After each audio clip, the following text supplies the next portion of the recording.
Ano ba ang plano ng ating pamahalaan, ng mga politiko, para ho sa mga posibleng epekto ng mga nangyayari sa mundong ating ginagalawan? Una rito yung umiinit na tensyon diyan sa gitnang silangan na ilang mga bansa na ang nagkakampihan laban sa Israel. At hindi ho biro yung kanilang tensyon or problema. Masyado ng moderno ang away ngayon. Kung noong araw nag-aaway ang Israel at Iran, parang hindi natin ramdam o hindi ramdam ng mundo. Kasi noon, lumang style pa ng away. Ngayon po, masyado ng moderno ang armas, makinarya, manpower at iba pa. Kaya hindi biro yan. At nadadamay na po yung ibang mga bansa. Middle East po yan. Sa ayaw sa gusto nyo, pwede tayong madamay ang ating bansa. Una, pag lumala ang sitwasyon, tataas ang fuel na ating ini-import. Marami sa ating i-import na fuel, kung di ako nagkakamali, galing sa gitnang silangan. Marami mga bansa sa mundo ang umaasa sa fuel, oil product, sa Middle East. Isa yan. Seguridad, may epekto yan. Kasi hindi na biro yung away nila. Pangatlo, ang epekto sa manggagawang Pilipino sa Middle East. Hindi lang ho sa Israel o sa Iran. Posibleng yung ibang mga Pilipinong nagtatrabaho sa mga bansang nasasangkot na dito sa away na ito, maapektuhan din. Kaya tinatanong ko, anong plano ng ating gobyerno at ng mga politiko? Hindi lang ho ang gobyerno ang dapat nagpaplano dyan. Mga local or national official. Hindi pinag-uusapan dito pamahalaan lang. Pati mga oposisyon, pati mga politiko, dapat may mga plano. Madalas ginagamit nila ang OFW sa kanilang political propaganda before, during election.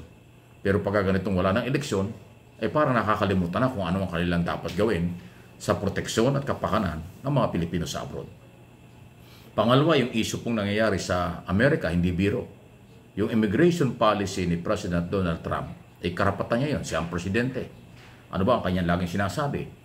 Ang Amerika ay para sa mga Amerikano, hindi sa Asyano, o hindi sa lahat ng lahing nagpunta lang sa Amerika at doon na tumira, doon na nag-aral at doon na nanirahan kasama ang pamilya. Ayaw na ni Trump ng ganon. May threat na maraming papauwiin na Asyano kasama ang Pilipino. Napakarami kong Pilipino, mahigit na 200,000 Pilipino ang undocumented sa Amerika. Pati yung may mga green card holder, baka may problema rin. Kasi ngayon ang report, marami mga bansa sa ASEAN, natulad ng aking na-discuss na doon sa isang video natin, ang gusto ni Trump ay pagbawal pumasok sa Amerika. Turista, estudyante, tourist at saka student visa, ayaw na niyang ibigay. Di na yung honor nila. May malaki kong problema niya. Unang-una, $1 billion ang remittance ng mga Pilipino sa Estados Unidos na napapakinabangan ng Pilipinas taon-taon.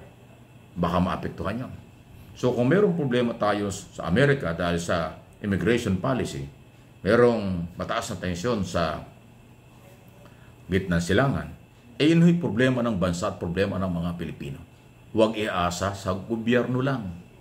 Kaya kahit kayo'y senador, congressman, o local official, ng mga politician, kaalyado man na hindi kayo ng gobyerno, kayo mayroong obligasyon. Ano ang inyong plano?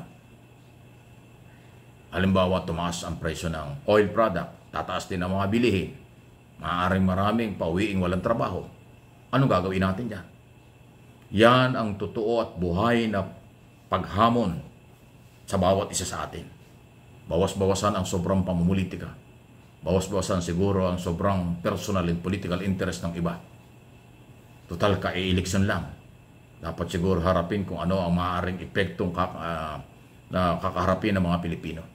Sa kasalukuyan kasi ang napapansin natin, kapag may problema ang OFW, sinisisi ang gobyerno.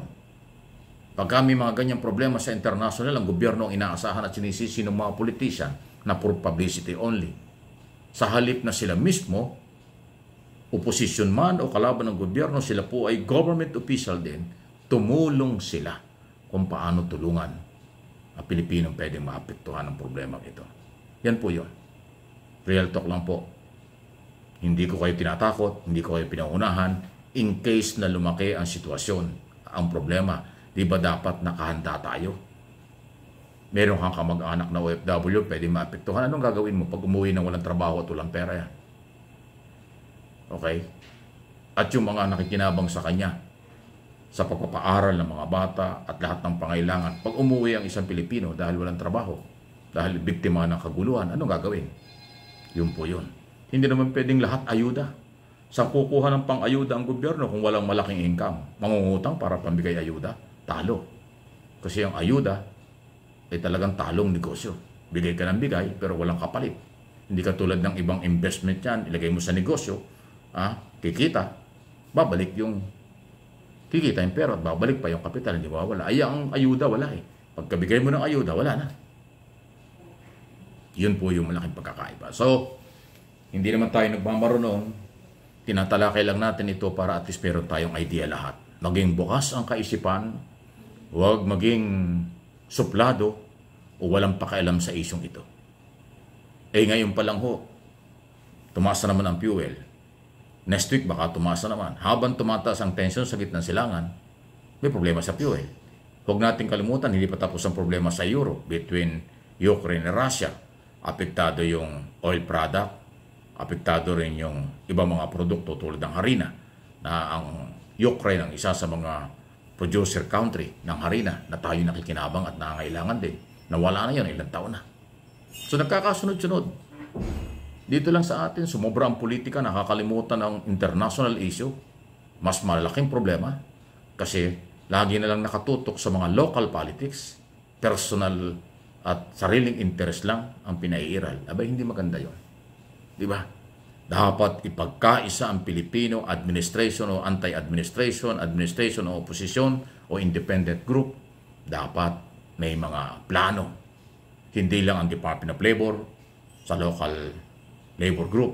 Hindi lang ang DMW, Department of Migrant Workers, sa mga OFW o Department of Foreign Affairs. Dapat lahat na ay mayroong mga plano. Palakasin ng produksyon ng agrikultura para magkaroon ng hanap buhay ng Pilipino. Ganun siguro. Palakasin din ang ibang parte ng negosyo hindi nangangailangan ng mga imported raw materials para magkaroon ng trabaho. Ganun yun eh. Kasi pag inaasa natin sa lahat ng ini-import natin na raw materials at iba pa para sa negosyo, paano nga kung may problema sa labas? Saan ko kukuha? Kaya yung local product, tangkilikin natin. Lokal na produkto, tangkilikin natin. Lokal na negosyo, pabor sa mga farmers at negosyante, yan ang atin dapat tangkilikin. Di ba? So, maging open lang ho tayo sa lahat ng mga isyong pambayan. Dahil ako po bilang political vlogger at traditional sa media na mamahayag, mas gusto kong tinatalakay ang ganyan kaysa sa mga personal na issue. Pero siyempre, sana naman yung ating mga politician, huwag nilang isipin wala silang pakialam dahil hindi kakampi ng gobyerno. Wala silang pakialam dahil wala sila sa gobyerno. Hindi. Basta politiko ka na nasa gobyerno, sinusweldo mo ay galing sa mga Pilipino. Dapat meron kang tulong para sa mahirap, para sa bayan.